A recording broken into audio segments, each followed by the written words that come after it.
having the portfolio that kind of spreads out throughout a few different categories and classes makes perfect sense to me. But it's not for everybody. I like to learn and geek out and all of that stuff, and I like to kind of spread my wings. And I am also very comfortable in relying on experts to lead me, and relying on my advisors to work with me and the team that I hire.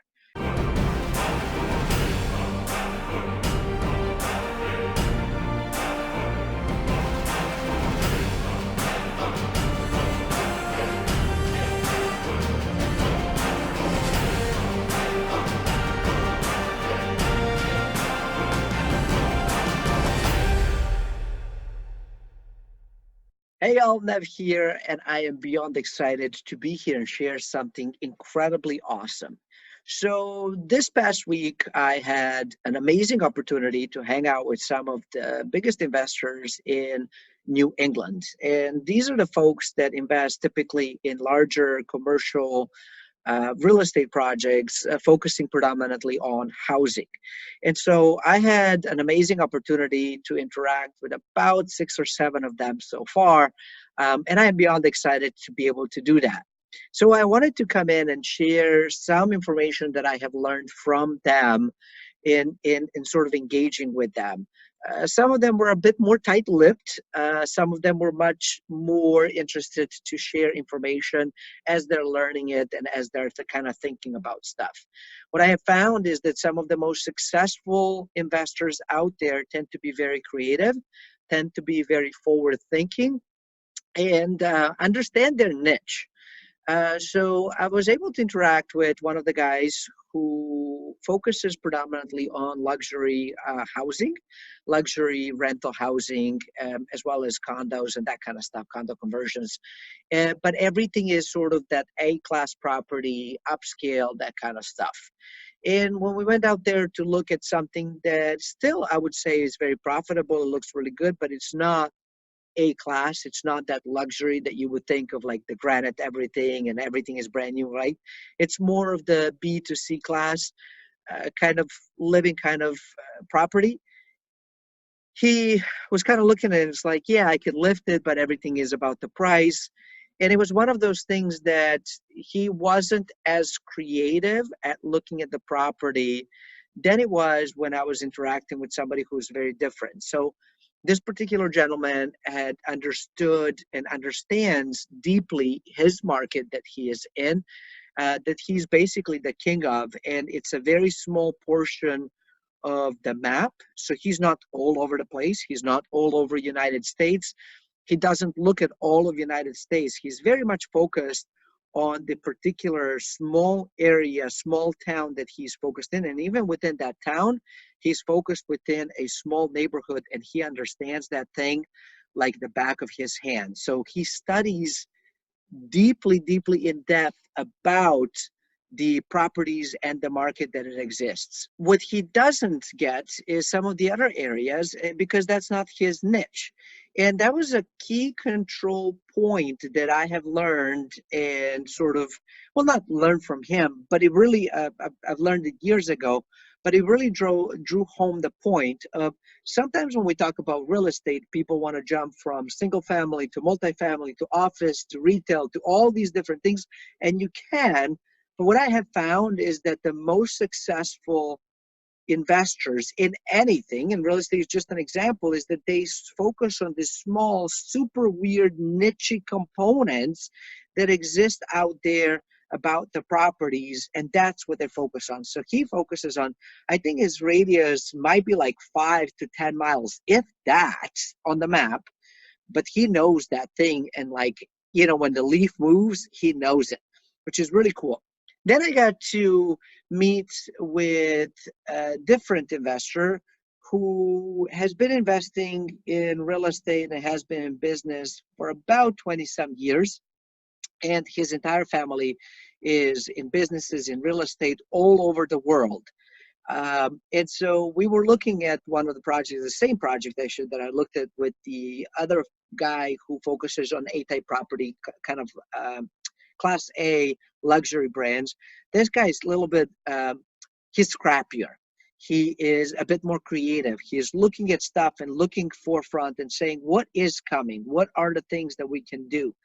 And as we were talking, he was sharing very much the same thinking and concerns that I have. And that is we're not eager on commercial when it comes to office space. Although office sharing is kind of cool. And here's kind of why. Um, Way back, same thing with retail. Way back when the office stuff, everything was really done in an office somewhere. People traveled to an office, they conducted the work there, they sold things there. So like we travel to buy things. Now we're doing a lot of things online. Like even this right now, way back when, for us to do this, you would have to come to some sort of classroom, and I would have to come to some sort of classroom, sort of have to breathe the same air to be able to learn from one another and share information and really engage. But with the rise of technology, we don't have to do that anymore. We can watch this on the go. We can record this when it makes sense, release it when it makes sense. And so all of our business, or a lot of our business, is now online, is virtual. However, every so often, we do need a space to be able to do stuff. For example, I may need a space where I can go and meet with my clients. Maybe I need a space for a boardroom that once a month that I need to bring in, because I don't want to bring them into my house, because that's maybe weird. For some folks it is, for some folks it isn't. So maybe I need a recording studio and I don't want to build one in a house, or I just don't have a bandwidth for it. So there's different reasons why we want something, but we don't need it around the clock all the time. So that's where the rise of this sort of share spaces have come in. And I think those are going to continue to be on the rise, especially if they can be flexible with when I can come in and how often I can rent the stuff and when it can be mine. And if I can make it 24/7, like some of the gyms are, then we could really accommodate people from all over the place, whatever they want to do. So that's kind of what he does. And him and I clicked very well of sort of thinking of what things could be. So after looking at the property, we were sort of thinking of what it could be, and we were throwing all these different ideas. I was able to go around and tour some of his properties that he has recently purchased and actually developed. So he is an owner, developer. They focus on businesses. They have properties all over the world, actually, from Asia to United States to Europe. They're everywhere, and it's an entire family business, and it's actually really cool. And every member of the family kind of has a district that they are in charge of. And so we were able to go out and take a look at the properties. And so he has done such a fabulous job of understanding the neighborhood, understanding the area, but he's also doing something very interesting that, unlike the first guy that is focusing on just Class A properties, he's kind of positioning himself throughout the different classes. So you have that sort of luxury Class A, highly desirable, very expensive properties that are new, that are newly developed, that people want to live in, that you can demand the highest rents in. He has some of those.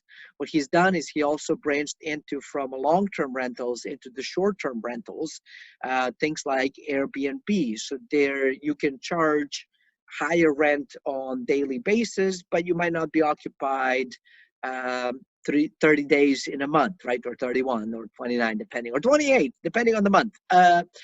So so he's kind of branched out into that. He also has some B-class properties that maybe are not like all bells and whistles, but the working families can afford. And now he's looking to get into some of the affordable living environments, some student housing, some shared housing. So he's trying to really develop this sort of portfolio net of kind of regardless of where the economy goes, he will be able to benefit from.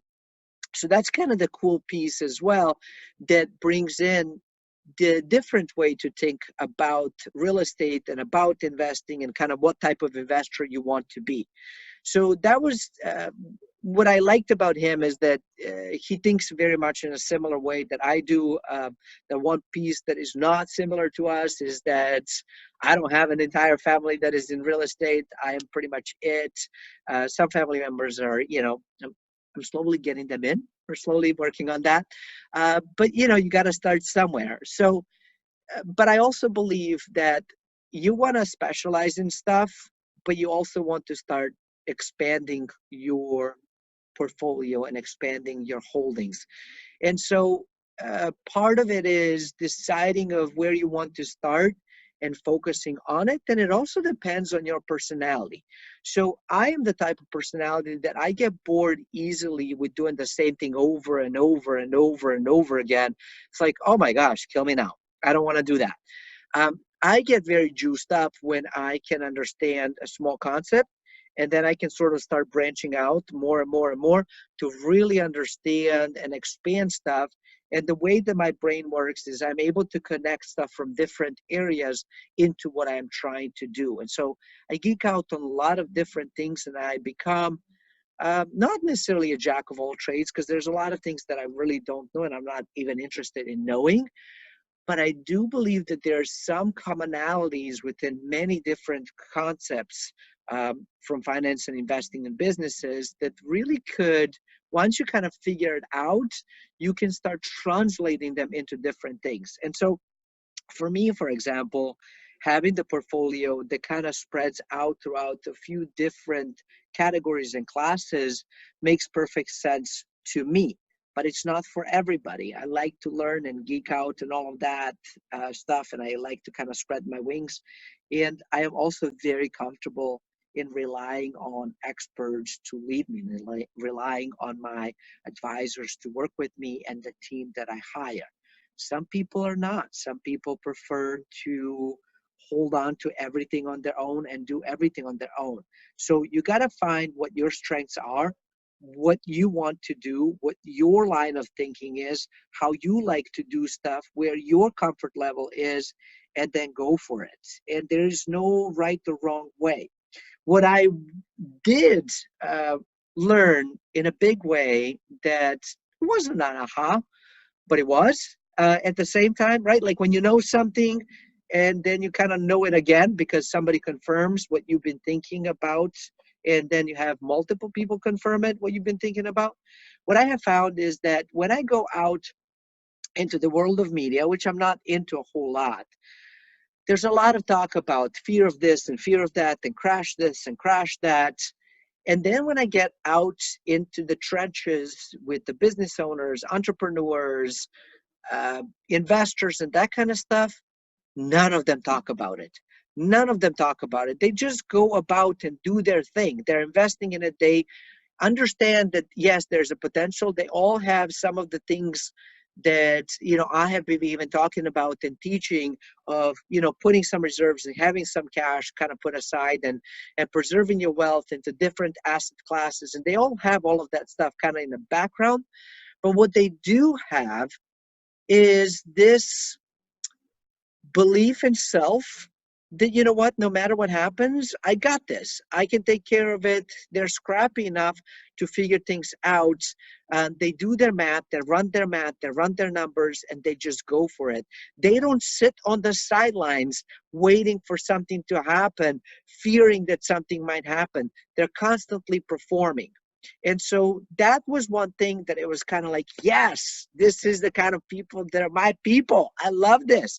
So I wanted to bring that to you as well, that if you have been sort of sitting on the sidelines, and maybe some of that fear of media is happening and it's hitting you up, and you're like, I don't want to buy, I don't want to invest, I don't want to do this because things might crash. Look, things might crash, things might not. It may happen tomorrow, it may happen 10 years from now.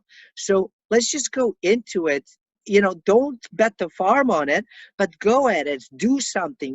Spending 10% or 20% or 50% of the money that you have to go in, you always look at the upside. You protect the downside, but you look at the upside. And so if there's a great potential that the upside is going to take you to the next level, why not? Go for it. Do it. Do a little bit of research, right? You want to do it intelligent. You don't want to just buy something, but go out there and actually get it done, because that's what these guys are doing. They're constantly looking for deals, and they're constantly thinking of, how can I do this? How can I do this? How can I do this? And after looking at many deals, they'll actually go out there, purchase some, and that's how they actually end up making money. Sitting and waiting is not a solution, and relying on the folks to tell you, oh my gosh, panic now, panic now, panic now, it's not going to serve you any any any whatsoever. I have, over the past 3 4 years that I've been kind of paying attention to what people are doing and saying, really have seen a lot of people, like, oh, crash is coming January 14th, 2020. Crash is coming September 21st, 2019. Crash is coming. Like, guys, nobody can predict that. So stop even looking for it. Leave it alone. Let it be, you know, and just go out there and do your thing. Okay? So hopefully this was helpful to you. Until next time, stay forever money blessed. And do remember, you are only one deal away. I want you to be happy. Don't you want to be happy? I want to be happy.